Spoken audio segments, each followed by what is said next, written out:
என்கிட்ட அந்த போட்டோ இல்ல. சரி, நான் பேசி முடிச்சுட்டு போறதுக்கு முன்னாடி நிச்சயம் போட்டோ காட்டுறேன். நீங்க எல்லாம் எனக்கு ஒரு உறுதிமொழி கொடுங்க. வெற்றி நிச்சயமா? உடுமலைப்பேட்டை வெற்றி நிச்சயமா? ஜெயக்குமார் வெற்றி நிச்சயமா? வால்பாறை வெற்றி நிச்சயமா? திரு சுதாகர் வெற்றி நிச்சயமா? நம்முடைய பொள்ளாச்சி வேட்பாளர் நித்யானந்தா அவரு வெற்றி நிச்சயமா?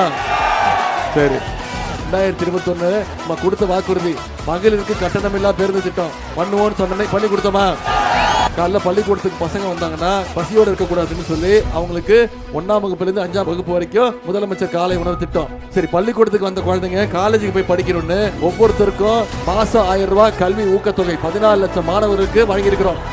இப்போ சமீபத்தில் 2 மாசத்துக்கு முன்பு 10 லட்சம் கல்லூரி மாணவிகளுக்கு இலவச லேப்டாப் திட்டம் அறிவிச்சு ஒரே மாசத்துல கொடுத்து முடிச்சார் நம்முடைய முதலமைச்சர் அவர்கள். இப்படி பல்வேறு திட்டங்களை நிறைவேற்றி கொடுத்திருக்கிறோம். 1,31,00,000 மகளிருக்கு மாசம் 1000 ரூபாய் உரிமை தொகை கொடுத்தது யாரு? நம்முடைய முதலமைச்சர் கொடுத்தாங்க.